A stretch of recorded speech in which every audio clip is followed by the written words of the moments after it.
आपण जी TETची एक्झाम देणार आहोत त्यात जे 5 विषय आहेत त्यापैकी महत्त्वाचा विषय आहे गणित. गणित हा सगळ्यात जास्त वेळखाऊ असलेला विषय असून या गणितामध्ये 30 पैकी 15 प्रश्न जे आहेत ते भूमितीवर आधारित असतात. म्हणजे जवळजवळ 50% प्रश्न जे आहेत ते भूमितीवर आधारित असतात. त्यामुळे आपण एक सिरीज सुरू करतो आहोत भूमितीची, ज्यात सुरुवातीपासून अगदी बेसिकपासून तर ॲडव्हान्सपर्यंतचं भूमिती जे आहे ते आपण शिकणार आहोत. आजच्या या व्हिडिओ लेक्चरमध्ये आपण बिंदू, लाईन, प्लेन, त्यानंतर अँगल आणि ट्रायंगल या सगळ्यांची अगदी बेसिकपासून तर ॲडव्हान्सपर्यंतची जी आहे ती माहिती घेणार आहोत, जेणेकरून त्यावर आधारित 4-5 मार्काचे जेही क्वेश्चन्स असतील ते आपले फिक्स होतील. याच प्रकारे टप्प्याटप्प्याने आपण जे आहेत ते क्वाड्रिलॅटरल, सर्कल यांचा देखील अभ्यास करणार आहोत. त्यावर आधारित संपूर्ण त्यांचे गुणधर्म असतील, म्हणजे जेवढ्या पण प्रॉपर्टी असतील त्या प्रॉपर्टीज, थेरम असतील म्हणजे प्रमेय असतील, उपप्रमेय असतील, किंवा या सगळ्यांचा एक सांगड घालून त्यांचा एकत्रितपणे कसा वापर केला जातो किंवा त्यांच्या एकमेकांसोबतचे काय रिलेशन आहे, या सगळ्या आपल्या या व्हिडिओ लेक्चरच्या माध्यमातून पाहायचं आहे. चला तर मग सुरू करूयात आपला बेसिकपासून ॲडव्हान्सपर्यंतचा कोर्स. सुरुवातीला बघूयात बिंदू. पॉईंट कोणाला म्हणणार? जे स्पेसमधलं असं स्थान ज्याला ना जाडी असते ना लांबी ना रुंदी, अशा प्रकारच्या स्थानाला आपण काय म्हणणार आहोत? बिंदू. रेषा आपल्या सगळ्यांना माहिती आहे जी दोघी बाजूने अमर्याद असते, दोन्ही बाजूने अमर्याद चालणारी जी असेल, आणि हा सेट ऑफ पॉईंट्स आहे, बिंदूंचा संच असेल, बिंदूंचा संच जो अविरत चालू असणार आहे, अशा प्रकारच्या या बिंदूंच्या संचाला आपण लाईन असं म्हणतो. प्रतल जे आहे ते चारही बाजूने अमर्याद असते. जसं आता हा बोर्ड जो आहे, हा बोर्ड सुद्धा एक प्रतल आहे जी 2D मध्ये दाखवलं जातं. 2D म्हणजे 2 डायमेन्शनल, ज्याच्यामध्ये एक्स ॲक्सिस वाय ॲक्सिस असेल. म्हणजेच यात प्लेन जो सडपातळ पृष्ठभाग आहे अशा प्रकारचा जो पृष्ठभाग असेल त्याला आपण म्हणणार आहोत प्रतल. म्हणजे ही वॉल असेल किंवा बोर्ड असेल किंवा खालचा प्लेन बेस असेल, हे संपूर्ण ज्या फिगर्स आहेत त्या सगळ्या प्लेन्स आहेत. नंतर रेषाखंड. रेषाखंडाचा अर्थ असा होतो की दोघी बाजूने एखादी लाईन जी टर्मिनेट आपण करतो, म्हणजे एंड पॉईंट्स जे आहेत त्यांचे निश्चित असतात. जसं ही लाईन जी आहे ती इनडिफायनाईट आहे, तिला मोजता येते, तिची लेंथ मोजता येणार नाही. रेषाखंड म्हणजे काय? ज्याची लेंथ आपल्याला मोजता येईल, जो दोन्ही बाजूने खंडित होतो त्याला आपण म्हणणार आहोत रेषाखंड. किरण जो एका स्थिर बिंदूपासून सुरू होतो आणि पुढे सरळ सुरू राहील अमर्याद, त्याला पण मर्यादा नसेल, तो पण इन्फायनाईट असेल, त्याची पण लेंथ आपल्याला मोजता येणार नाही, पण त्याचा इनिशियल पॉईंट जो आहे तो ठरलेला असेल, तो फिक्स असेल. तर अशा प्रकारच्या याला आपण म्हणणार आहोत किरण म्हणजेच रे. त्यानंतर एक रेषीय बिंदू.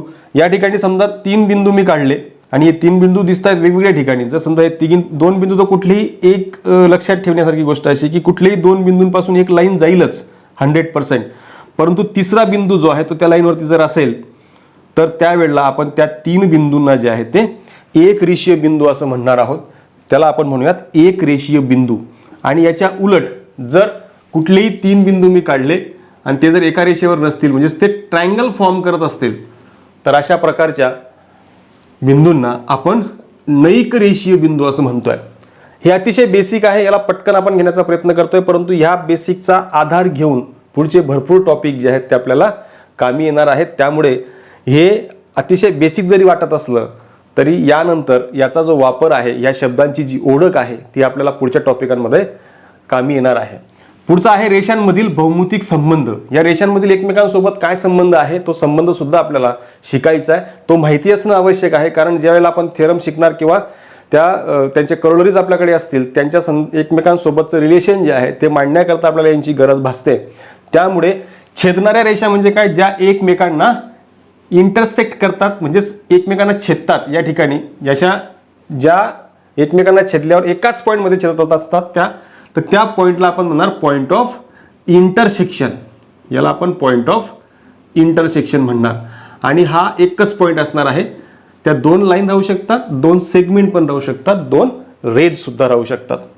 समांतर रेषा म्हणजे अशा की ज्या एकाच प्लेनमध्ये असलेल्या परंतु एकमेकांना कधीही न छेदणाऱ्या, आणि ज्यांच्यामधलं डिस्टन्स जे आहे ते ऑलवेज सेम असेल. ते तुम्ही कुठेही घेतलं तरी डिस्टन्स तुम्हाला ऑलवेज सेम मिळेल. हे डिस्टन्स जे आहे दोघी लाईनमधलं, समजा लाईन एल आणि लाईन एम आहे, तर अशा प्रकारच्या रेषांना आपण समांतर रेषा म्हणतो. आणि याला दाखवताना आपण कसं दाखवतो? समजा ही लाईन एल आहे, समांतर रेषा यम, अशा प्रकारे आपण त्याला दाखवतो.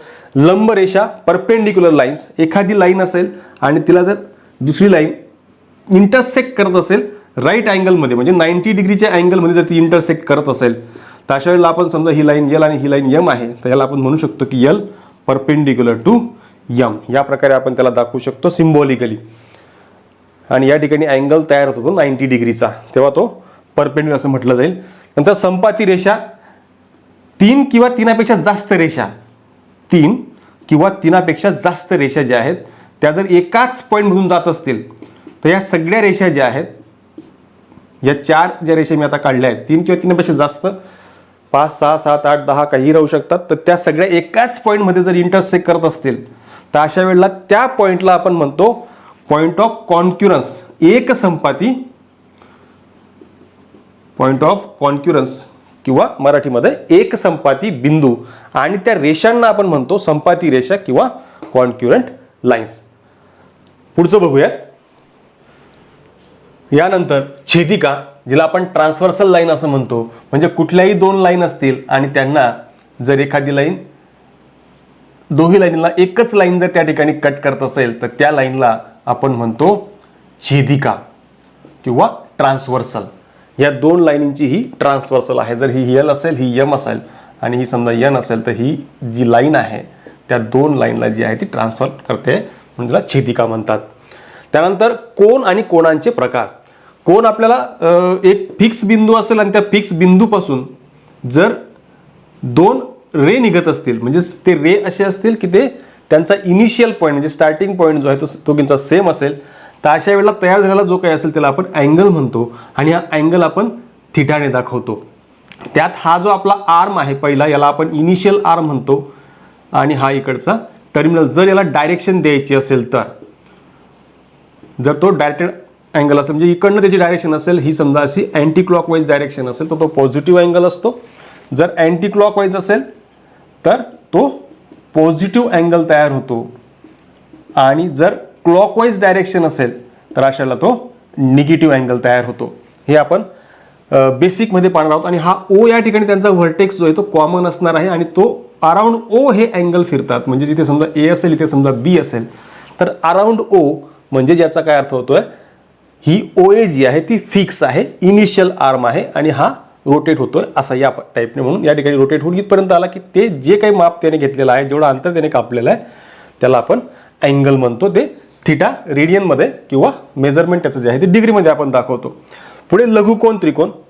म्हणजे या ठिकाणी जर समजा लघुकोन, फक्त लघुकोन, अक्यूट अँगल जो आहे तो कसा दाखवला जातो. अक्यूट अँगलमध्ये जर त्याची लेंथ जी आहे म्हणजे आपला जो मेजरमेंट आहे त्या अँगलचं, तर जर ते लेस दॅन 90 डिग्री असेल, म्हणजेच 90 डिग्रीपेक्षा लहान असेल, म्हणजे 45, 60, 89 अशा प्रकारचे जे अँगल्स असतात ना, त्या अँगल्सला आपण अक्यूट अँगल म्हणतो. म्हणजे इथे जर समजा 90 डिग्री आहे तर याच्या आत होणारे जेवढे पण अँगल्स असतील त्या सगळ्यांना आपण म्हणणार आहोत अक्यूट अँगल. त्याच्या उलट जो आपला ऑप्ट्यूस अँगल आहे, विशाल कोन आहे, तो काय असणार आहे की या ठिकाणी तयार झालेला जो अँगल आहे तो ग्रेटर दॅन 90 असेल.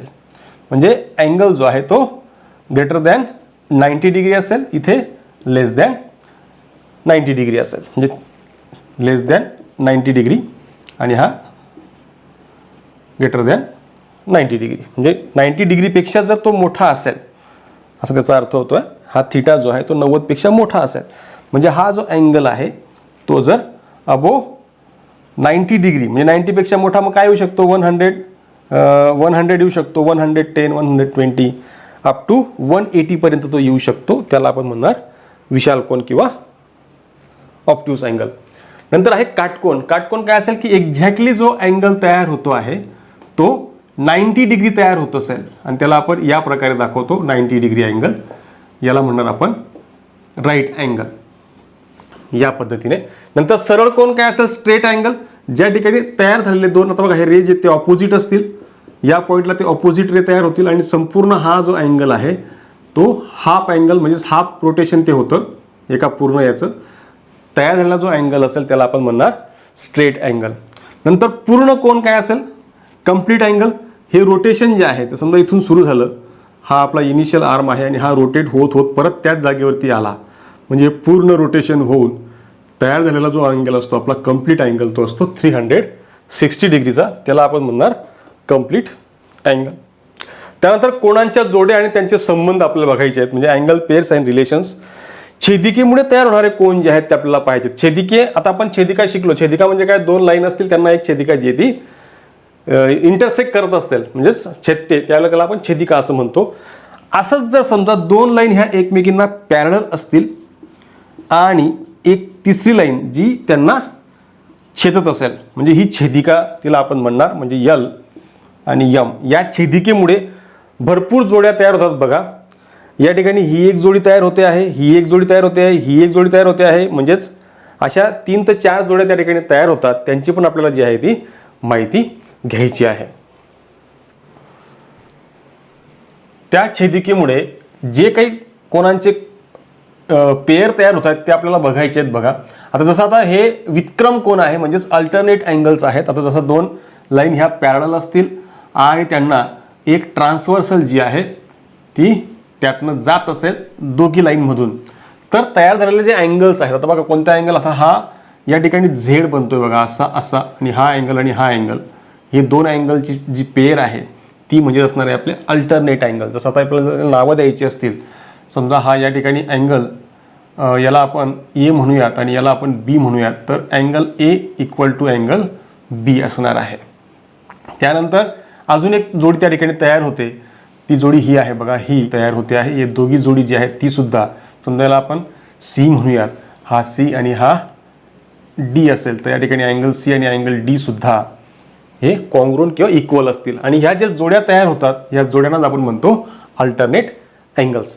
त्यानंतर बघा पुढे आंतरकोन आहे. या आंतरकोनमध्ये सुद्धा दोन लाईन जर एकमेकांना पॅरलल असतील, एक ट्रान्सव्हर्सल असेल, सेम त्याच पद्धतीने फिगर तशीच असेल. आणि आंतरकोन म्हटले तर हे आंतरकोन हे दोन आले बघा, हे हा कोन आणि हा कोन, या दोघांची जी बेरीज आहे म्हणजे या दोन्ही कोणांच्या मापांची जी बेरीज आहे ती जर तुम्हाला 180 मिळत असेल म्हणजे 100% या दोन लाईन त्यावेळेला पॅरलल असतील, हा त्याचा अर्थ होतो. आपण थेरममध्ये पाहणार आहोतच, पुढे आपल्याला थेरम शिकायचे आहेत असे, की हे दोन लाईन पॅरलल आहेत, एक ट्रान्सव्हर्सल असेल, तर या दोघींची जी जोडी आहे यांची जोडींची बेरीज जी ती 180 येईल. त्यानंतर या त्यावेळेला जोड्या ज्या आहेत त्या कॉन्ग्रुएंट असतील, हे थेरमच आपल्याकडे आहेत. त्यानंतर संगत कोन, करस्पॉन्डिंग अँगल. याच प्रकारे जर समजा दोन लाईन ह्या पॅरलल असतील आणि एक ट्रान्सव्हर्सल असेल, तर बघा आता या ठिकाणी पण जोड्या तयार होतात, एक वेगळ्या प्रकारच्या जोड्या, ज्या म्हणजे ही एक जोडी आणि ही एक जोडी, हे सुद्धा दोघे अँगल जे आहेत ते कॉन्ग्रुएंट असेल. समजा हा अँगल ए आहे, हा अँगल बी आहे, तर या वेळेला या ठिकाणी अँगल ए बरोबर अँगल बी असणार आहे. ही एकच जोडी तयार होत नाही, तर आणखी जोडी तयार होते बघा.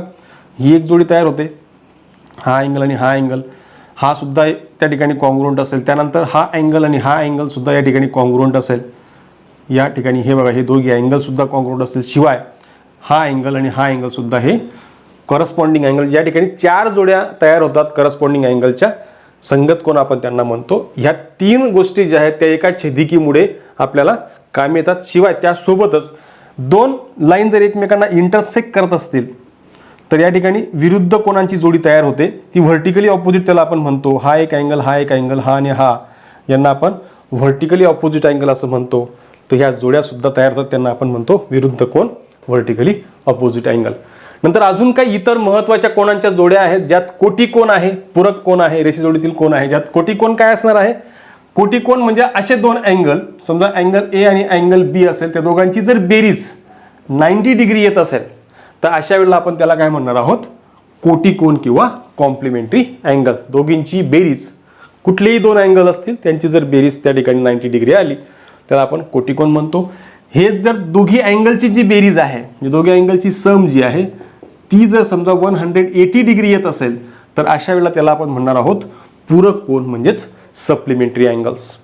त्यानंतर रेषीय जोडीतील कोन कोणाला म्हणणार, एक लाईन आहे, लाईनवरतीच ते अँगल तयार होत असतील इथून, तर हे हा अँगल आणि हा अँगल, हे दोघी जे अँगल आहेत त्यांची मापं जरी वेगवेगळी असली तरी आपण ह्या अँगल्सला, हे अँगल आणि हा अँगल जो आहे त्यांना एकमेकांचे रेषीय जोडीतील कोन म्हणजे लिनियर पेअर अँगल्स असं म्हणणार. हा आणि हा त्याला लागून आहे, तो लगतचा पण आहे आणि शिवाय रेषीय जोडीतील आहे. म्हणजे लगतचे अँगलचा अर्थ आणि त्याच्यामध्ये दोघीमध्ये डिफरन्स काय आहे की इथे हे अँगल असेही राहू शकतात. हे दोघी लगतचे अँगल तयार झाले, हे लगतचे अँगल आहेत, हा आणि हा, हे लगतचे अँगल झाले आणि हेच जर रेषेवर तयार होत असतील लगतचे अँगल्स तर त्याला आपण रेषीय जोडीतील कोन म्हणजेच लिनियर पेअर अँगल्स असं म्हणतो.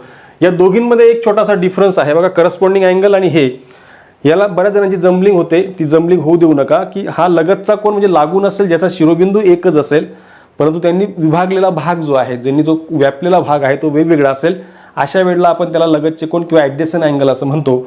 आणि करस्पॉन्डिंग अँगल म्हणजे काय की दोन ट्रान्सव्हर्सलमुळे तयार झालेले आणि इथे दोन पॅरलल लाईन आणि एक ट्रान्सव्हर्सलमुळे तयार झालेले जे वरचे अँगल्स आहेत किंवा खालचे अँगल्स आहेत जे असे एकत्र हे दिसत आहेत बघा, ते तयार झालेले अँगल सारखे सारखे असतात.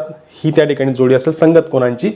तर एवढं जे आहे ते आपलं अँगलचा जो टॉपिक आहे तो आपला याच्यात पूर्ण आपण कव्हर करण्याचा प्रयत्न केला आहे. चला तर मित्रांनो, आता ज्या पद्धतीने आपण आधीचे टॉपिक पाहिलेले आहेत त्याच पद्धतीने त्रिकोणासंदर्भातली संपूर्ण माहिती आपण घेणार आहोत. अगदी बेसिक पासून तर ॲडव्हान्स पर्यंत त्रिकोणाशी निगडीत जे पण आपले जॉमेट्रिकल कन्सेप्ट्स आहेत ते सगळे कन्सेप्ट आपल्याला एक एक करून जे आहेत ते बघायचे आहेत. सुरुवातीला त्रिकोणाची व्याख्या आपण बघूया. त्रिकोण कोणाला म्हणणार? तीन रेषाखंड पासून जी बंदिस्त अशी आकृती बनते तिला आपण म्हणणार आहोत त्रिकोण. या बंदिस्त आकृतीमध्ये आपण ह्या ज्या या ठिकाणी दिसत आहेत AB, BC आणि AC ह्या त्याच्या साइड्स आहेत आणि या ठिकाणी त्यांचे प्रत्येकाचा जॉईंट झाल्यानंतर एक अँगल बनतो. म्हणजे त्याला तीन कोन आणि तीन बाजू म्हणजे याचे 6 घटक असतात. याला टोटल 6 घटक आहेत.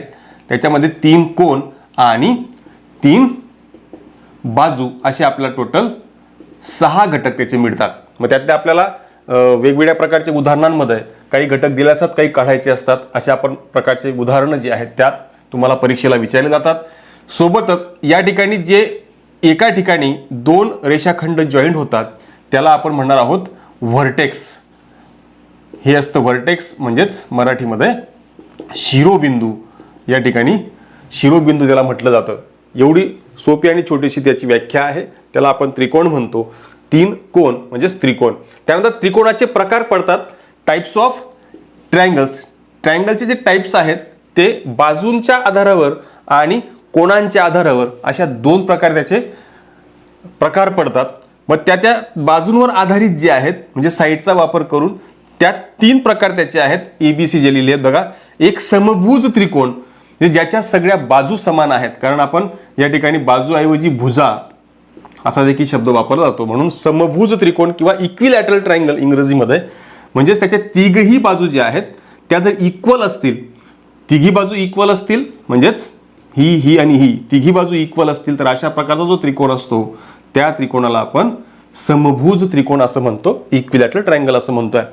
आता यात आणखी महत्त्वाची गोष्ट काय आहे की जर हा त्रिकोण समभुज आहे, जर तिघी बाजू त्याचे इक्वल आहेत, तर यात लक्षात घेण्यासारखी गोष्ट अशी आहे की याचे तिन्ही कोन जे आहेत ते सुद्धा इक्वल असतात.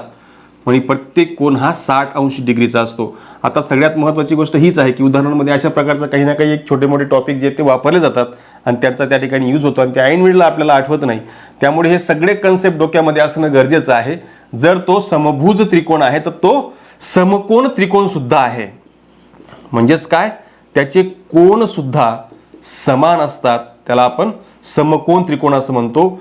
इंग्रजीमध्ये त्याला इक्विअँग्युलर ट्रायंगल असं म्हटलं जातं. म्हणजेच थोडक्यात काय तर प्रत्येक इक्विलॅटरल ट्रायंगल जो आहे तो इक्विअँग्युलर ट्रायंगल असतो आणि प्रत्येक इक्विअँग्युलर ट्रायंगल जो आहे तो इक्विलॅटरल ट्रायंगल असेल. म्हणजे समकोन हा समभुज त्रिकोण आहे, समभुज त्रिकोण हा सुद्धा समकोन त्रिकोण आहे.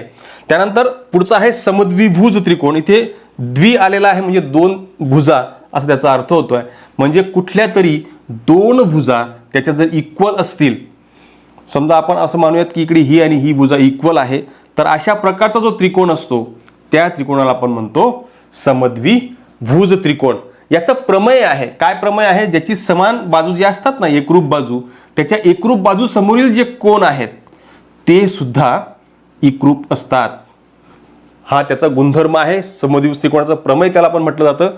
म्हणजे एकरूप बाजू समोरील कोन हे एकरूप असतात. एकरूप बाजू समोरील कोन आणि एकरूप कोणासमोरील बाजू या सुद्धा एकरूप असतात. यात हा गुणधर्म सुद्धा महत्वाचा आहे. काही वेळेला फक्त जर कोन दिलेले असतील आणि दोन्ही कोन सारखे असतील तर ऑफकोर्स तो समद्विभुज त्रिकोण बनणार आहे. तिसरा प्रकार आहे विषमभुज त्रिकोण. शब्दामध्येच अर्थ लपलेला आहे. विषम म्हणजे वेगवेगळे, तर त्याच्या तिघीही बाजू ज्या आहेत त्या वेगवेगळ्या असतील तर अशा प्रकारचा जो त्रिकोण असतो त्याला म्हटलं जातं विषमभुज त्रिकोण. म्हणजे तिघीही बाजूंच्या लेंथ ज्या आहेत त्या वेगवेगळ्या असतील तर अशा प्रकारच्या त्रिकोण आपण म्हणणार विषमभुज त्रिकोण म्हणजे स्केलेन्स ट्रायंगल. आणि हे तिघीही प्रकार जे आहेत ए बी सी हे बाजूंवर आधारित पडलेले प्रकार आहेत. पुढे बघायचं आहे दुसऱ्या क्रमांकाला बघा काय कोनांवर आधारित जे आहेत म्हणजे अँगलचा वापर करून जे कोन जी प्रकार तयार होतात त्यांना आपण कोनांवर आधारित त्रिकोणाचे प्रकार असं म्हणणार आहोत. तर इथे हा लघुकोन त्रिकोण आहे. पहिला बघा लघुकोन त्रिकोण, जसं आपण लघुकोनचे व्याख्या जी ते आधीच्या स्लाइडमध्ये पाहिलेली आहे, म्हणजेच अक्यूट अँगल ट्रायंगल जो आहे म्हणजे याच्यातला एक कोन मिनिमम एक कुठला तरी कोन जो आहे तो तुम्हाला एक नाही तिघीही कोन, एक नव्हे तिन्ही कोन जे आहेत सर्व कोन जे आहेत ते लेस दॅन 90 डिग्री असायला पाहिजेत. सर्व कोन हे लेस दॅन 90 डिग्री असतील तर अशा प्रकारच्या त्रिकोणाला आपण काय म्हणणार आहोत लघुकोन त्रिकोण अक्यूट अँगल ट्रायंगल. सर्व कोन जे आहेत ते 90 पेक्षा कमी असले पाहिजे. त्यानंतर काटकोन त्रिकोण, तर एक कोन जो आहे मिनिमम एक कोन कुठला तरी एक कोन जो आहे तो काटकोन आपण असा दाखवतो. तर तो जर काटकोन असेल म्हणजे कोणता कोन काटकोन आहे बघा या ठिकाणी हा कोन जो आहे तो काटकोन आहे. तर मिनिमम एक कोन जो आहे तो इक्वल टू 90 डिग्री असायला पाहिजे म्हणजेच परपेंडिक्युलर असला पाहिजे. त्यावेळेला त्याला आपण राईट अँगल ट्रायंगल किंवा काटकोन त्रिकोण म्हणतो. त्यानंतर विशाल कोन त्रिकोण, यात सुद्धा मिनिमम एक कोन जो आहे मिनिमम एक कोन हा 90 पेक्षा जास्त असावा. म्हणजे 90 डिग्रीपेक्षा जास्त असेल म्हणजे याचा अर्थ काय होतोय तो ऑब्ट्यूस अँगल बनतोय. आणि ऑब्ट्यूस अँगल म्हणजेच काय असणार आहे बनलेला ट्रायंगल जो असेल तो आपला ऑब्ट्यूस अँगल ट्रायंगल असेल. समजा या ठिकाणी हा बी जो अँगल आहे तो एक कोन कुठला तरी एक कोन जो आहे तो ग्रेटर दॅन 90 डिग्री असेल तर अशा वेळेला आपण त्याला म्हणणार आहोत विशाल कोन त्रिकोण किंवा ऑब्ट्यूस अँगल ट्रायंगल. नेक्स्ट बघूयात त्रिकोणाचे मूलभूत गुणधर्म. त्याच्या काही प्रॉपर्टीज आहेत त्रिकोणाच्या मूलभूत जे आपण पाहणार आहोत. जसं की सगळ्यात पहिली प्रॉपर्टी आहे त्रिकोणातील कोणत्याही दोन बाजूंची बेरीज म्हणजे दोन बाजूंची बेरीज ही तिसऱ्या बाजूपेक्षा मोठी असते. अतिशय महत्त्वाचा गुणधर्म आहे हा. या गुणधर्मावरती आता मागील वर्षी जे आहे म्हणजे 2025च्या TETच्या प्रश्नपत्रिकेमध्ये एक प्रश्न या गुणधर्मावर आधारित विचारलेला होता. म्हणजे या ठिकाणी असा प्रश्न दिला होता तुम्हाला की खाली काही साईज दिलेल्या होत्या, त्यांच्या लेंथ दिल्या होत्या प्रत्येक बाजूच्या आणि त्यानुसार त्याचा त्रिकोण बनणार की नाही बनणार हे आपल्याला चेक करायचं होतं. म्हणजे याचा काय मिनिंग होतोय जर समजा कुठलाही एक ट्रायंगल असेल ना त्या ट्रायंगलमध्ये तीन बाजू ज्या असतात त्यांच्यापैकी कुठल्याही दोन बाजूंची जी बेरीज आहे समजा AB अधिक BC ही ऑलवेज AC पेक्षा जास्त असेल किंवा AB अधिक AC हा नेहमी BC पेक्षा जास्त असेल किंवा AC अधिक BC हा ऑलवेज AB पेक्षा मोठा असेल. हा त्या गुणधर्माचा मिनिंग आहे. म्हणजे कुठल्याही दोन बाजूंची बेरीज ही तिसऱ्या बाजूपेक्षा मोठी असते. यावरून आपण त्या दिलेल्या मापांच्या आधारावर चेक करू शकतो की ते त्या बाजूंपासून त्रिकोण बनणार की नाही असा प्रश्न त्या ठिकाणी होता. नेक्स्ट गुणधर्म आहे त्रिकोणाच्या तीनही कोणांच्या मापांची बेरीज जी आहे ती 180 अंश असते. म्हणजे जे आपले तीन कोण या ठिकाणी आहेत समजा कोण A कोण B आणि कोण C यांची जी बेरीज आहे ती 180 अंश असते. हा एक बेसिक गुणधर्म जो आहे तो आपला त्रिकोणाचा आहे. तीनही कोणांच्या मापांची बेरीज 180 अंश असते. The sum of measure of angle of triangle is 180 degree. पुढे दूरस्थ आंतरकोनांचा गुणधर्म आहे एक्सटेरियर अँगल थेरम. हा थेरम सुद्धा फार महत्त्वाचा थेरम आहे. या थेरमचा मिनिंग असा आहे बघा की या ठिकाणी समजा कुठला तरी एक ट्रायंगल असेल आणि या ट्रायंगलला एक बाह्य कोन म्हणजे हा इकडे बाह्य कोन आहे. म्हणजे ह्या ट्रायंगलचा हा जो बाह्य कोन आहे हा जो मी काढला आहे बाह्य कोन इकडे समजा याला आपण नावं देऊयात ABC आणि हा समजा इकडे D असेल तर ACD जो अँगल आहे म्हणजे अँगल ACD जो आहे तो म्हणजे हा बाह्य कोन आणि त्याचे दूरस्थ आंतरकोन हे दोन असतात. हे दूरस्थ आंतरकोन आहेत आणि यांची बेरीज या दोन कोणांची बेरीज म्हणजे कोणाकोणाची अँगल BAC अधिक अँगल ABC यांची बेरीज आणि हा इक्वल असतो. म्हणजे या दोघांची जी बेरीज आहे ती बेरीज आणि हा अँगल यांचं मेजरमेंट जर आपण घेतलं तर ते तुम्हाला सारखं मिळतं. हा तो थेरम आहे. त्रिकोणाच्या बाह्य कोणाचे माप हे त्याच्या दुरस्थ अंतर कोणांच्या मापांच्या बेरजे इतके असते, म्हणजे यांच्या बेरजे इतकं हे माप असणार आहे. पुढचं बघा, त्रिकोणातील विशेष काही अशा रेषा आहेत. आपण ट्रायंगल ज्यावेळेला कन्स्ट्रक्ट करतो त्यात काही ज्या रेषा आहेत त्या गुणधर्मासह त्या ठिकाणी आपण ड्रॉ करतो. त्यांच्या गुणधर्मानुसार त्यांचा काय त्या ठिकाणी रोल आहे किंवा त्यांना आपण काय संबोधतो ते आपल्याला बघायचं आहे.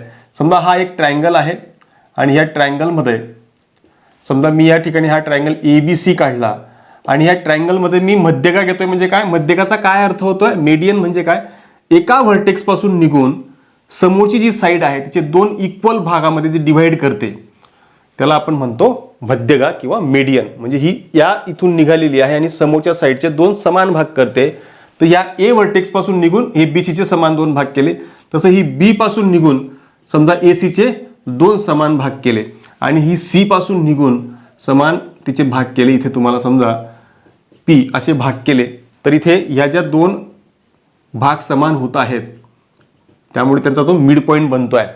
आणि यात एक महत्त्वाचा गुणधर्म आहे, अतिशय उपयुक्त असा, ज्याचा पण मागील काही एक्झाममध्ये वापर करून घेतलेला आहे. त्याला आपण या ठिकाणी हा जो पॉईंट असतो ना, हा मध्यकांमुळे तयार होतो, याला आपण G पॉईंट असतो, याला आपण सेंट्रॉइड म्हणतो.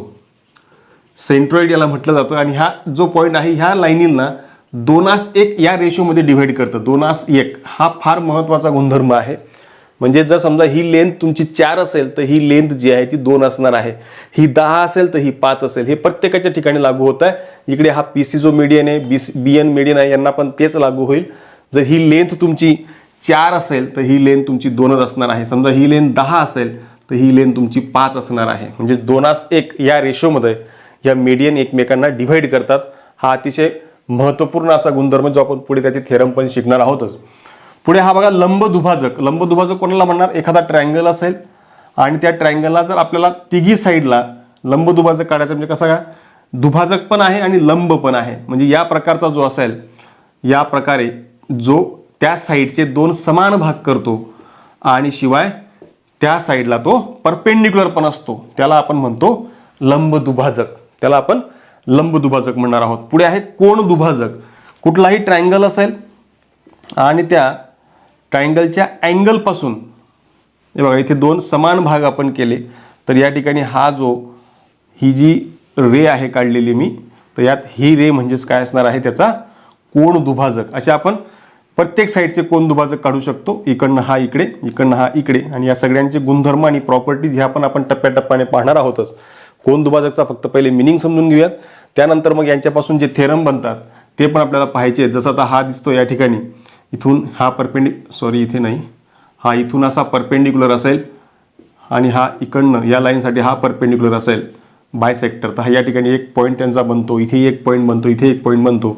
या सगळ्यांचा थेरम आपल्याला बघायचा आहे.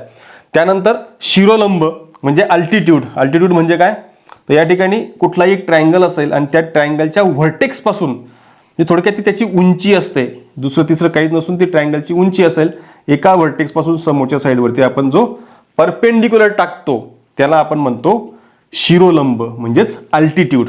म्हणजे असे आपल्याला प्रत्येक ट्रायंगलला 3 शिरोलंब मिळतील, 3 कोन दुभाजक मिळतील, 3 लंब दुभाजक मिळतील आणि 3 मध्यगा मिळतील. हे लक्षात ठेवा. तर इथून सुद्धा आपल्याला समोरच्या याच्यावरती जर आपल्याला टाकायचा असेल परपेंडिक्युलर याच्यापासून, तर हा कुठे टाकता येईल बघा, या लाईनवरती असा परपेंडिक्युलर या ठिकाणी येईल. हा इथे परपेंडिक्युलर आणि याच्यापासून जर टाकायचा असेल तर तो सुद्धा आपल्याला टाकता येईल या प्रकारे. आणि तो सुद्धा एकाच पॉईंटमध्ये इंटरसेक्ट करेल. आणि हे सगळे पॉईंट जे आहेत ते काय म्हणून काम करतात हे आपल्याला पुढच्या स्लाइडमध्ये बघायचं आहे. जसं की आपण आता म्हटलं, मध्यगा मीडियन जी आहे ती त्या त्रिकोणाच्या व्हर्टेक्स पासून निघून समोरच्या साईडचे जे आहे ते समान 2 भाग करत असेल तर अशा वेळेला या तिघी मध्यगा, ज्या तिघी मीडियन्स आहेत त्या एका ठिकाणी येऊन एकाच पॉईंटला, म्हणजे संपाती बिंदू त्यांचा हा असतो, हा संपाती बिंदू, त्याला आपण सेंट्रॉइड म्हणतो. असं म्हटलं सेंट्रॉइड, त्यालाच दुसरं नाव आहे केंद्रबिंदू. या सेंट्रॉइडला आपण जीने दाखवतो आणि हा 2:1 ह्या रेशोमध्ये डिव्हाइड करतो. त्याच पद्धतीने लंबदुभाजक जे आहेत, लंबदुभाजक म्हणजेच काय, तर त्या त्रिकोणाच्या प्रत्येक साईडवरती आपण असा एक लंब काढला की तो त्याला त्या साईडला जे आहे तो 2 भागामध्ये डिव्हाइड देखील करेल आणि शिवाय लंब देखील असेल. अशा प्रकारच्या ज्या लाईन्स असतात त्यांना आपण लंब दुभाजक असं म्हणतो. आणि हा समजा ABC ट्रायंगल असेल तर या ठिकाणी हा जो पॉईंट दिसतोय, हा जो पॉईंट मिळतोय, हा सुद्धा या ठिकाणी आपला एक संपाती बिंदू आहे. आणि हा पॉईंट जो आहे म्हणजे सेंटर जो मिळतो आपल्याला, याला आपण म्हणणार आहोत सर्कम सेंटर. आणि हे सर्कम सर्कल आहे. आता हे सर्कम परिवर्तुळ आहे. तर परिवर्तुळ कसं काय मिळतं आपल्याला, हा जर सेंटर पकडला आणि ही जर लेंथ आपण मोजली, सर्कम सेंटर म्हणजेच काय, परिकेंद्र, याला परिकेंद्र म्हटलं जातं ह्या पॉइंटला. आणि या इथपासून ही जी आपण रेडियस मोजली, ही रेडियसला आपण म्हणणार सर्कम रेडियस. सर्कम रेडियस असेल म्हणजेच त्याला परित्रिज्या असं म्हटलं जातं. ही परित्रिज्या जी असेल हिच्यापासून घेतली आणि इथून जर आपण एक याचं माप घेतलं त्रिज्येचं, तर इथून तुम्हाला जे मिळतं तो सर्कलवरच्या प्रत्येक हा जो व्हर्टेक्स दिसतोय हा सर्कलवरतीच असणार आहे. ट्रायंगल म्हणजे एक सर्कल त्या ठिकाणी मिळतं ज्याला आपण परिवर्तुळ म्हणजे सर्कम सर्कल असं म्हणणार आहोत. म्हणजे प्रत्येक व्हर्टेक्स जो आहे त्या सर्कलवरती असणार आहे, परिघावरती असणार आहे, हा त्याचा अर्थ होतोय. पुढे बघा आंतरवर्तुळ इन सेंटर. आता आंतरवर्तुळ म्हणजे काय असेल, माफकोस याच्या उलट जर हा कोन दुभाजक असेल, म्हणजे आपण प्रत्येकाचा कोन दुभाजक काढला, प्रत्येक कोणाचा कोन दुभाजक जर आपण काढला आणि त्या कोन दुभाजक एकाच ठिकाणी येऊन येतील, म्हणजे हा तुमचा एक संपाती बिंदू असेल. ह्या बिंदू हा जो मिळतो आहे हा तुमचा सेंटर असेल त्यावेळेला. आणि इथून हे डिस्टन्स तुम्हाला घ्यायचं आहे, परपेंडिक्युलर डिस्टन्स. इथून जे पण असेल ते इथपासून काढायचं, मोजायचं परपेंडिक्युलर डिस्टन्स. ते मोजल्यानंतर तुम्ही जर सर्कल काढला तर तो तुम्हाला इन सर्कल मिळतो. म्हणून याला आपण इन सर्कल असं म्हणतो. म्हणजेच आंतरवर्तुळ, आत त्रिकोणाचा आत जे वर्तुळ मिळतं आहे त्याला आपण आंतरवर्तुळ म्हणतो. आणि हे वर्तुळ जे आहे त्याचा प्रत्येक या ठिकाणी बाजू जी आहे ती प्रत्येक बाजू त्याला टँजंट असते. म्हणजेच थोडक्यात काय, ती एकाच पॉईंटमध्ये त्या ठिकाणी टच करते. तर त्यावेळेला आपण त्याला म्हणणार आहोत आंतरवर्तुळ किंवा इन सेंटर. नंतर आहे लंब केंद्र किंवा ऑर्थो सेंटर. म्हणजे आता जे आपण हा पॉईंट घेतला, इथे काही सर्कल वगैरे ड्रॉ असं होणार नाही, इथे ते वेगळंच ड्रॉ होईल. परंतु एक मात्र नक्की आहे की या ठिकाणी यापासून ह्या बिंदूपासून आपण एक जे आपण अल्टिट्यूड काढलेले आहेत त्या ठिकाणी ते सगळे अल्टिट्यूड ज्या पॉईंटला एकमेकांना एका ठिकाणी इंटरसेक्ट करतात, एक संपाती असतात, इंटरसेक्टिंग ॲट वन पॉईंट असेल, तर अशा वेळेला त्याला आपण लंब केंद्र किंवा ऑर्थो सेंटर जे आहे ते म्हणणार आहोत. चला तर परत अजून एक नवीन महत्त्वाच्या टॉपिककडे वळूयात. या टॉपिकवर सुद्धा आधारित या 2025च्या क्वेश्चन पेपरमध्ये क्वेश्चन विचारला गेला होता. ते आहेत त्रिकोणांची एकरूपता. त्रिकोणांची एकरूपता म्हणजेच काय, ज्या दोन त्रिकोण जे आहेत ते दिसायला सुद्धा सारखे असतील, म्हणजे आकाराने पण सारखे असतील, आणि शिवाय ज्यांचं माप जे आहे ते सुद्धा सारखं असेल. म्हणजे मेजरमेंट म्हणजे काय, त्या ठिकाणी मी तुम्हाला जसं बोललो की त्रिकोणाला 6 घटक आहेत, 3 बाजू आणि 3 कोण. त्यानुसार ते 6च्या 6 घटक जर सारखे असतील दोघी त्रिकोणांचे, जसं की फॉर एक्झाम्पल हा त्रिकोण ABC आहे आणि दुसरा त्रिकोण आहे PQR. या सगळ्यांमध्ये याच्या ज्या करस्पॉन्डिंग साईड्स असतात लगतच्या ज्या दिसत आहेत, म्हणजे ही साईड आणि ही साईड इक्वल असेल, ही साईड आणि ही साईड इक्वल असेल, ही साईड आणि ही साईड सुद्धा इक्वल असेल. शिवाय त्याचे जे कोन आहेत, हा कोन आणि हा कोन पण इक्वल असेल, हा कोन सुद्धा इक्वल असेल, आणि या ठिकाणी हा कोन आणि हा कोन जर इक्वल असेल तर अशा वेळेला आपण ते दोन ट्रायंगल जे आहेत ते एकरूप आहेत असं म्हणतो. आणि त्याचं चिन्ह जे आहे ते असं आहे, दोन ट्रायंगल एकरूप दाखवण्याचं. म्हणजेच काय, जर अँगल A हा अँगल P सोबत कॉन्ग्रुएंट असेल, अँगल B हा अँगल Q सोबत कॉन्ग्रुएंट असेल, अँगल C हा अँगल R सोबत कॉन्ग्रुएंट असेल, आणि साईड जे आहेत, साईड कोणत्या कोणत्या बघा, AB हा कॉन्ग्रुएंट असेल PQ सोबत, त्यानंतर BC कॉन्ग्रुएंट असेल QR सोबत, आणि AC कॉन्ग्रुएंट असेल PR सोबत. तर अशा पद्धतीने या 6च्या 6 घटक त्याचे कॉन्ग्रुएंट असतील, एकरूप असतील, तर अशा वेळेला आपण म्हणू शकतो की ट्रायंगल ABC सिमिलर, इथे लिहितो वाटल्यास, triangle ABC similar triangle PQR हा त्याचा अर्थ होतोय. हे दोन ट्रायंगल हे सिमिलर झाले. सिमिलरसाठी आपण कॉन्ग्रुएंट झाले. या ठिकाणी आपण त्याचं एकरूपतेचं चिन्ह वापरतो. हे दोन रेषा आणि वरती एक वेचा जो दाखवलेला सिम्बॉल आहे हा त्या ठिकाणी एकरूपतेचा सिम्बॉल आहे. तर याच्या कसोट्या आहेत. म्हणजे जसं मी म्हटलो की 6 घटक आहेत. 6 पैकी कुठलेही 3 घटक जरी आपण कॉन्ग्रुएंट दाखवले तरी पण आपण उरलेले 3 घटक जे आहेत ते कॉन्ग्रुएंट आहेत असं म्हणू शकतो, एकरूप आहेत असं म्हणू शकतो. जसं की SSS टेस्ट आहे, बा कसोटी, ह्या ज्या एकरूपतेच्या कसोट्या आहेत यांच्यावर आधारित जे आहे तो क्वेश्चन विचारला जातो. तर बा कसोटी म्हणजेच SSS म्हणजे साईड कसोटी जी असेल ती काय लागू होते, जर समजा ह्या त्रिकोणांमध्ये तिघीही बाजू ज्या आहेत म्हणजेच बाजू AB कॉन्ग्रुएंट बाजू या ठिकाणी PQ करस्पॉन्डिंग बाजू जी असेल ती, दुसरी बाजू BC कॉन्ग्रुएंट बाजू QR आणि बाजू AC कॉन्ग्रुएंट बाजू PR जर असेल तर अशा वेळेला आपण म्हणू शकतो बाय बा म्हणजेच SSS टेस्ट या दोन ट्रायंगल जे आहेत ते सिमिलर आहेत. या 3 बाजू जरी दाखवल्या तरी सफिशियंट आहे. त्यानंतर बाकोबा कसोटी केव्हा लागू होते, ज्या वेळेला दोन बाजू म्हणजेच समजा अशा दोन बाजू आहेत,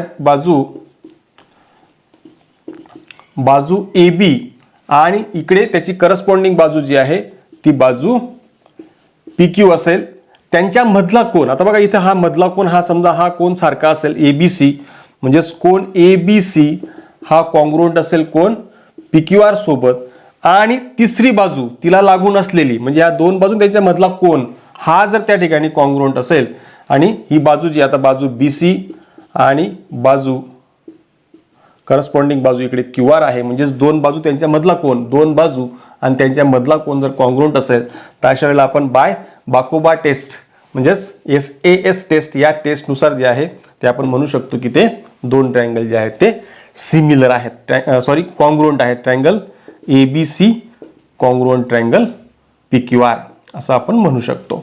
त्यानंतर कोबाको कसोटी असेल, याच्यात काय असेल तर दोन कोन आणि मधला बाजू म्हणजे आता दोन कोन घ्यायचे आणि त्याच्या मधली बाजू जी असेल म्हणजे समजा कोन B आणि इकडे कॉन्ग्रुएंट आहे कोन Q सोबत, आणि त्याच्या मधली बाजू जी आहे बाजू BC कॉन्ग्रुएंट आहे बाजू QR सोबत, आणि नंतरचा कोन म्हणजे दोघी कोन मधली ही बाजू आहे म्हणजे हा कोन C कॉन्ग्रुएंट असेल कोन R सोबत. तर अशा वेळेला आपण म्हणू शकतो की या ठिकाणी बाय म्हणजेच कोबाको कसोटीनुसार किंवा ASA टेस्टनुसार या ठिकाणी म्हणू शकतो की हे दोघी ट्रायंगल जे आहेत ते कॉन्ग्रुएंट आहेत.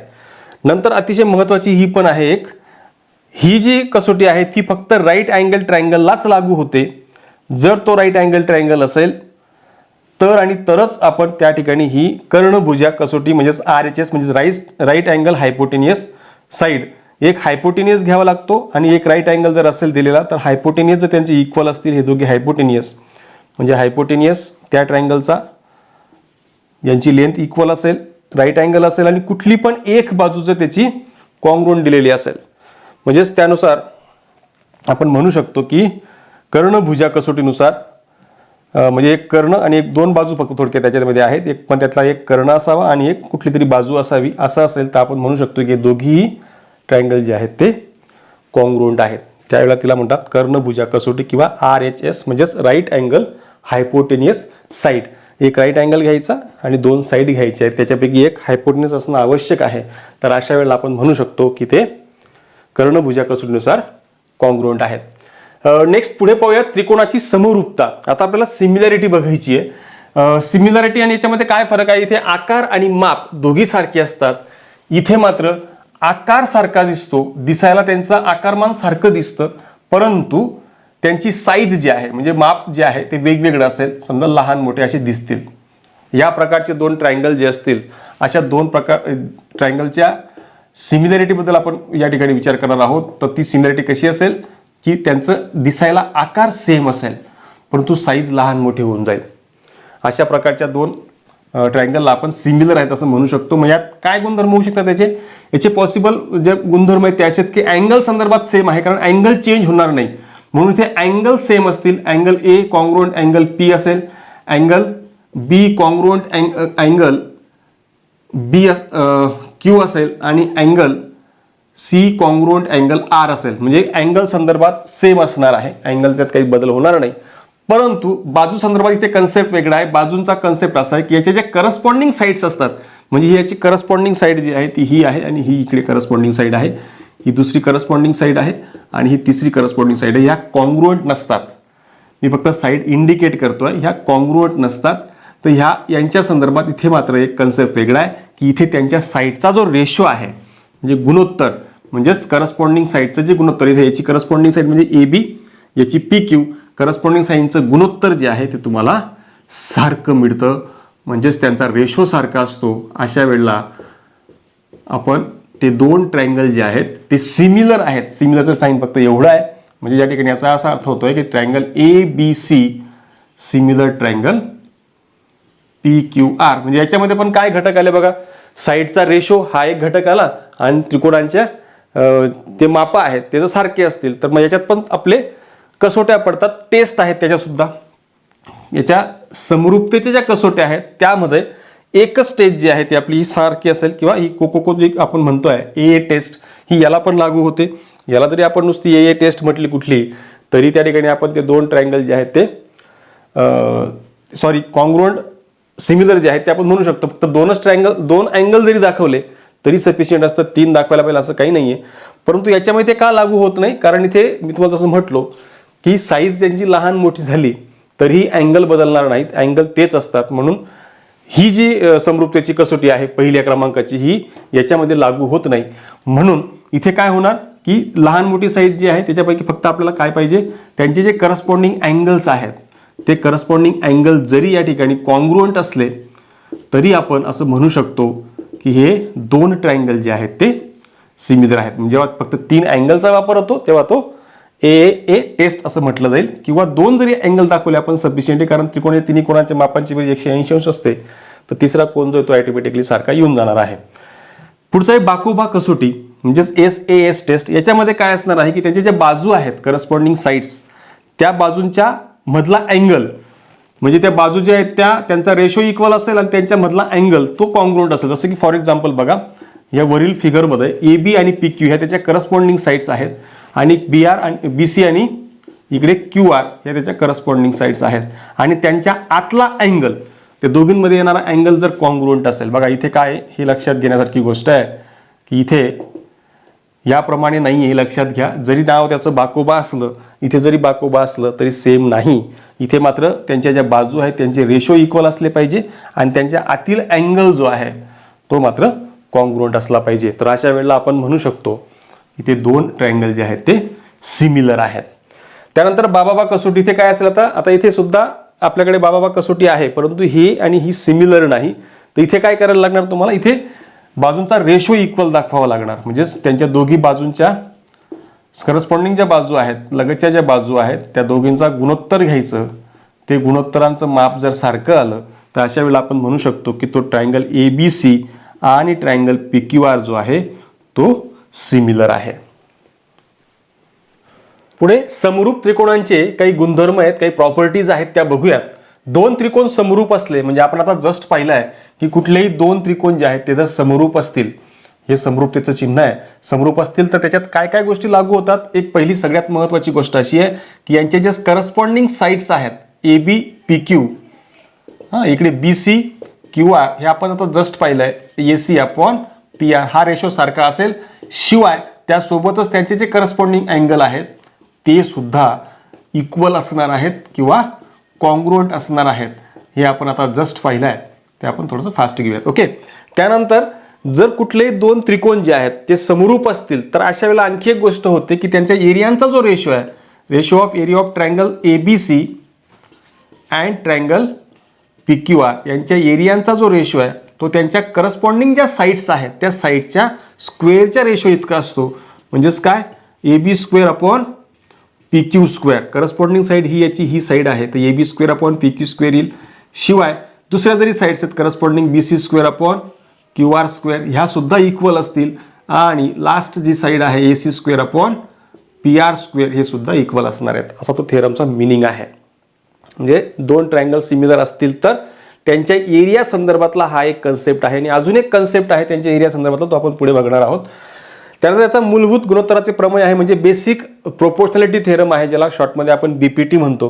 तर तो काय आहे कन्सेप्ट, जर कुठलाही एक ट्रायंगल असेल, त्या ट्रायंगलच्या एका साईडला पॅरलल असलेली आणि इतर दोन साईडला वेगवेगळ्या पॉईंटमध्ये इंटरसेक्ट करणारी लाईन असेल. समजा हा ट्रायंगल ABC आहे आणि ही लाईन जी AB आणि AC ला इंटरसेक्ट करते ॲट P आणि Q. तर ह्या दोन लाईन समांतर दिल्या आहेत. म्हणजेच काय, इफ काय दिलंय, PQ पॅरलल आहे साईड BC ला, ही त्याची कंडिशन आहे. ह्या कंडिशनमध्ये जर असं असेल तर देन काय होणार, हा जो रेशो आहे AP/PB आणि इक्वल टू AQ/QC, हा रेशो तुम्हाला ऑलवेज इक्वल मिळणार आहे. हा त्या थेरमचा मिनिंग आहे. पण याला कंडिशन काय आहे की कुठल्याही एका साईडला एक अशी लाईन असावी पॅरलल जी इतर दोन साइड्सला वेगवेगळ्या पॉईंटमध्ये इंटरसेक्ट करत असेल, असा प्रकार त्याचा कंडिशन आहे. त्यावेळेला हे आपण म्हणू शकतो. याचा कॉन्व्हर्स पण आहे. जर कुठलाही ट्रायंगल, आता कुठलाही ट्रायंगल असेल आणि एखादी लाईन जर कट करून जात असेल, अशी कुठलीही लाईन असेल जी लाईन कट करून जात असेल, कॉन्व्हर्सचा मिनिंग काय होतो, कॉन्व्हर्स म्हणजे या ज्या थेरम आहे ना त्याच्या गिवन आणि टू प्रूव्ह यांची आदला बदल केली की आपल्याला कॉन्व्हर्स मिळतो. मग या ठिकाणी हे गिवन आहे आणि हे टू प्रूव्ह आहे. तर आता हे टू प्रूव्ह हे जर दिलेलं असेल म्हणजेच काय, यांच्या जो रेशो आहे तो जर तुम्हाला इक्वल दिला असेल, म्हणजे AP/PB आणि AQ/QC हे जर रेशो दिला असेल इक्वल, तर ही जी लाईन आपण काढलेली आहे ना, ही लाईन PQ जी आहे ती पॅरलल असणार आहे साइड BC ला. हा त्याचा कॉन्व्हर्सचा मिनिंग आहे. म्हणजे याच्या उलट त्याला बोलावं लागतं, त्याचा व्यत्यास आहे तो. नेक्स्ट पुढचा आहे कोन दुभाजकाचा गुणधर्म, ज्याला अँगल बायसेक्टर प्रॉपर्टी असं म्हटलं जातं. या ठिकाणी सुद्धा एक ट्रायंगल असेल, या ट्रायंगलमध्ये कुठलाही एक अँगल एका व्हर्टेक्स पासून आपण जर या ठिकाणी समजा बायसेक्टर काढला या प्रकारे, तर या ठिकाणी हे दोघे अँगल इक्वल असतील आणि हा ट्रायंगल समजा ABC ट्रायंगल आहे आणि इथून AD हा त्याचा कोन दुभाजक काढला आहे. याची कंडिशन काय असणार आहे, याला कंडिशन काय असेल, इफ काय गिव्हन असेल, इफ AD इज बायसेक्टर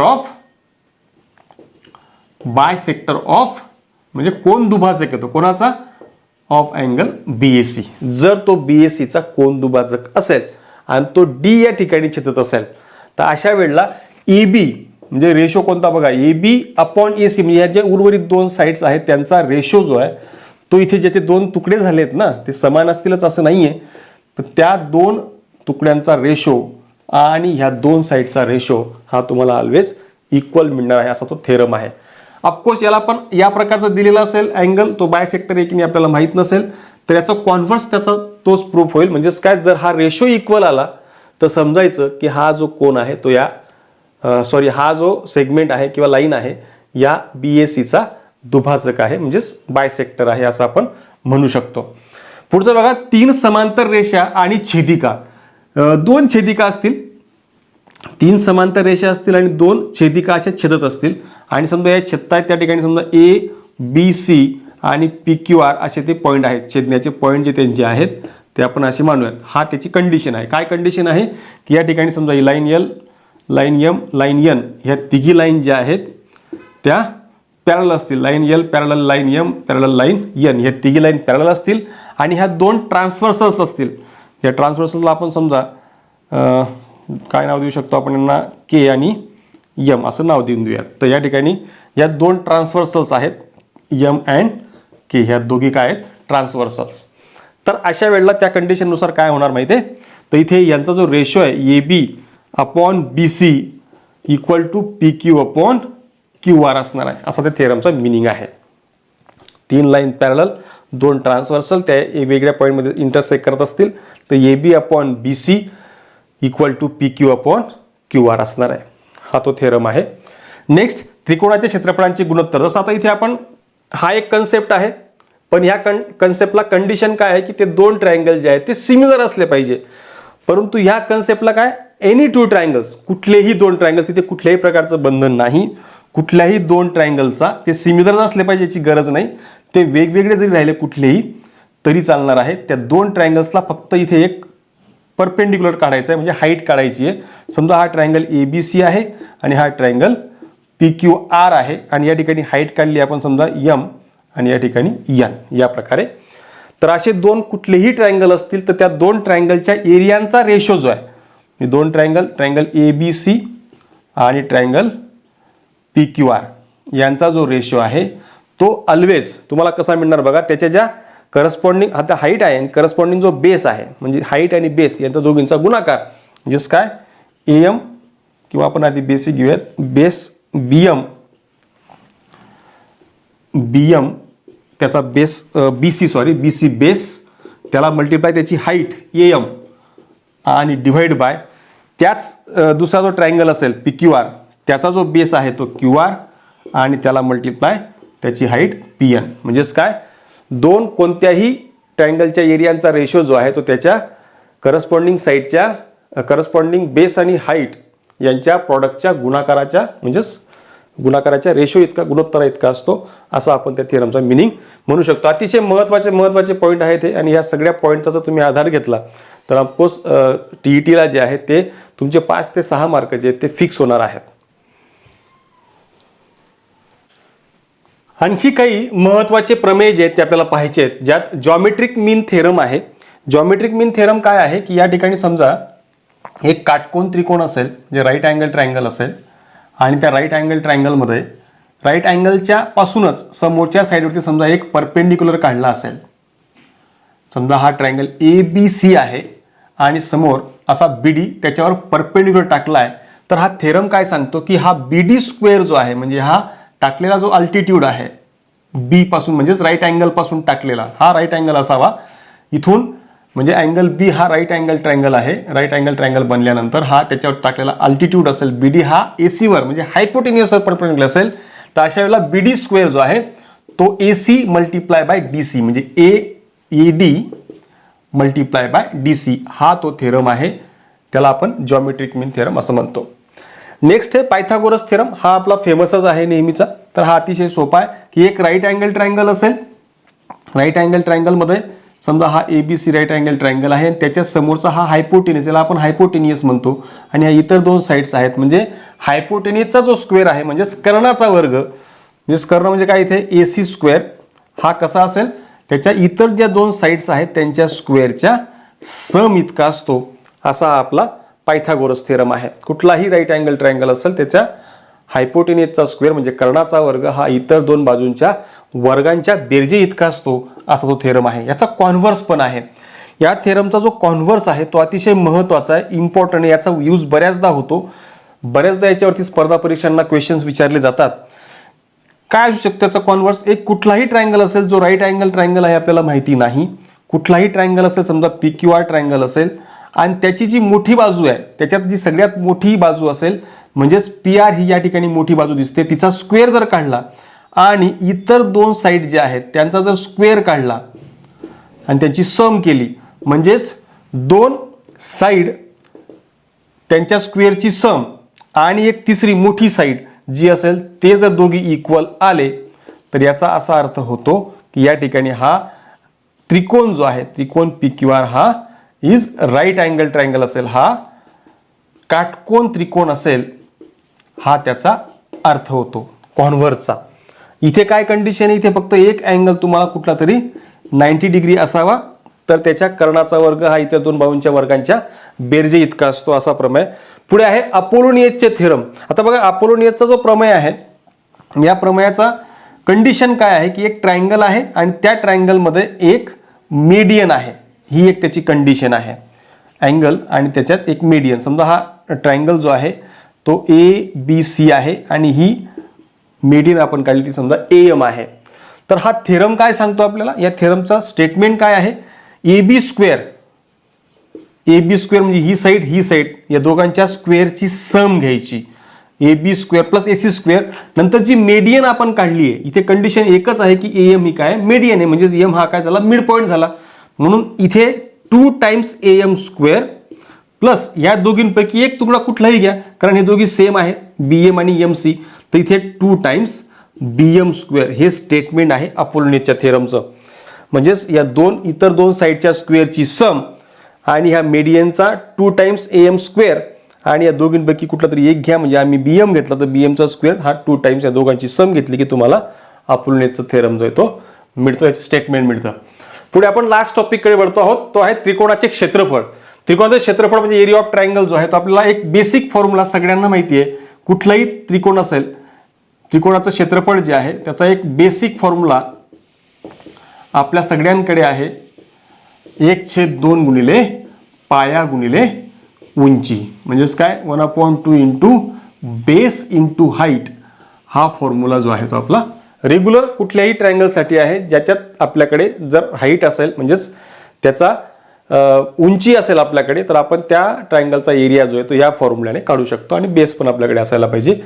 पुढे हिरोन्सचे सूत्र. आता इथे कंडिशन काय की आपल्याकडे हाईट असावी आणि बेस असावा. इथे काय कंडिशन असेल हिरोजच्या सूत्रामध्ये, इथे तुमच्याकडे सेमी पेरिमीटर असायला पाहिजे किंवा हाफ पेरिमीटर म्हणजे किंवा पेरिमीटर असला पाहिजे आपल्याकडे. मग तो हाफ पेरिमीटर म्हणजेच काय, ज्या 3 साईड आहेत त्रिकोणाच्या त्या तिघी बाजूंची बेरीज भागिले 2, त्याला आपण हाफ पेरिमीटर असं म्हणतो. पेरिमीटरचा अर्थ काय होतो, त्रिकोण जर आहे आपला त्रिकोणच्या तिन्ही बाजूंची बेरीज म्हणजे AB अधिक BC अधिक AC, यालाच आपण काय म्हणणार 2S half perimeter. 2 times yes म्हणजे हा हाफ पेरिमीटर म्हणून त्याला दुप्पट केल्याचे भागिले म्हणून आपण इथे केलाय. त्या तिघी बाजूंची जी बेरीज आहे ती बेरीज म्हणजेच पेरिमीटर असतं, परिमिती असतं. आणि आपण हाफ पेरिमीटर म्हटलं म्हणून डिवाइड बाय 2 केलाय. म्हणजेच कुठलाही ट्रायंगल असेल त्या ट्रायंगलच्या जर आपल्याला बाजू दिलेल्या असतील, फॉर एक्झाम्पल हा ट्रायंगल आहे, त्याच्या बाजू तुम्हाला दिल्यात ABC, तर यावरून आपण हाफ पेरिमीटर काढू शकतो. आणि जर तुम्हाला त्या ट्रायंगलचा एरिया काढायचा असेल तर त्याचा फॉर्म्युला आहे square root of S into S minus A, S minus B आणि S मायनस C.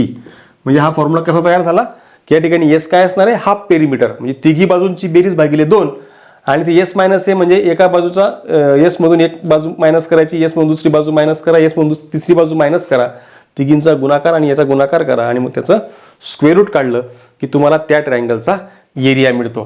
पुढे समभुज त्रिकोणाचे क्षेत्रफळ म्हणजे असा एरिया ऑफ इक्विलॅटरल ट्रायंगल म्हणजे तिघी बाजू इक्वल आहेत असा जो ट्रायंगल असतो, तिन्ही बाजू इक्वल असतील अशा ट्रायंगलचा जो एरिया आहे तो एरिया काढण्याचं डायरेक्ट सूत्र आहे वर्गमुळात 3/4 गुणिले बाजूचा वर्ग. या ठिकाणी सगळ्या बाजू एक, कारण हा समभुज त्रिकोण आहे म्हणजे त्याच्या बाजू इक्वल असणार आहेत, तर आपल्याला डायरेक्ट √3/4 गुणिले बाजू वर्ग असा डायरेक्ट फॉर्म्युला आहे तुम्हाला क्षेत्रफळ काढण्याचा. पुढे जर हा समभुजचा झाला, तसाच जर समद्विभुज त्रिकोण असेल, समद्विभुज त्रिकोणामध्ये काय असतं की कुठल्या तरी 2 बाजू ज्या आहेत त्या इक्वल असतात. समजा ही बाजू इक्वल असेल आणि खालची बाजू B आहे, समजा ही खालची बेस जो आहे तो B असेल, तर इथे 2 बाजू इक्वल असतील आणि एक तिसरी बाजू असेल आपल्याकडे जो बेस आहे, तर याचा एरियाचा फॉर्म्युला कसा येईल, एरिया ऑफ ट्रायंगल कसा असणार तुमचा B/4 square root of 4A² minus B² असा जो फॉर्म्युला आहे तो आहे आयसोस्केल्स ट्रायंगलचा एरिया काढण्याचा. म्हणजे इथे 2 बाजू समान, ज्या समान बाजू आहेत ती साईड आपण A घेतली आहे आणि बेसचा जो B आहे तो घेतल्यानंतर आपल्याला जो एरिया ऑफ ट्रायंगलचा फॉर्म्युला अशा प्रकारे काढता येतो. नंतर 2 बाजू आणि त्यामधील कोन दिला असेल. आता 2 बाजू दिल्या असतील म्हणजे आपल्याकडे समजा ह्या 2 बाजू दिलेल्या आहेत, समजा ही A बाजू दिली आणि ही B दिली आहे आणि यांच्या मधला कोन जो आहे तो समजा कॅपिटल C दिलेला आहे. म्हणजे आपल्याकडे जर 2 बाजू दिलेल्या असतील, बाजूंची लेंथ आणि त्याच्यामधला अँगल जर दिला असेल, तर त्या ट्रायंगलचा एरिया काढण्याचा फॉर्म्युला 1/2 गुणिले AB into sine C. C या ठिकाणी हा अँगल असणार आहे, दोघी बाजूंच्या मधला A आणि B ह्या दिलेल्या साईड असणार आहेत. अशा पद्धतीने आपण त्यांचा एरिया जो आहे तो फाइंड करू शकतो. या ठिकाणी आपण जवळजवळ TET ला लागणारे जेवढे पण कन्सेप्ट्स आहेत जॉमेट्रीशी निगडीत, लाईन, प्लेन, त्यानंतर पॉइंट आणि आपले ट्रायंगल आणि अँगल यांच्याशी निगडीत सगळे गुणधर्म असतील, त्यानंतर थेरम असतील, उपप्रमेय असतील, त्याचे कॉन्व्हर्स असतील, सगळे टॉपिक आपण कव्हर करण्याचा प्रयत्न केला आहे. आय होप तुम्हा सगळ्यांना याचा उपयोग 100% होणार आहे. यानंतरही आपण हा टॉपिक आता एक कंप्लीट केलेला आहे. यानंतरही आपण असे काही टॉपिक घेणार आहोत की टॉपिक TET ला 100% त्याच्यावरती प्रश्न येतात. ह्या टॉपिकवर 100% 5 ते 6 मार्क्स तुमचे जे आहेत ते कव्हर होणारे आहेत. जर हे टॉपिक तुम्हाला सगळे समजले असतील तर नक्की कॉमेंट करा आणि 100% सांगा की यात एखादा टॉपिक कव्हर करायचा बाकी असेल किंवा पुढील व्हिडिओ कुठल्या टॉपिकवर केला जावा यासाठी 100% तुमच्याकडून अपेक्षा असेल की आपण कॉमेंट करणार, लाईक करणार, शेअर करणार आणि चॅनलला सबस्क्राईब देखील करणार. धन्यवाद.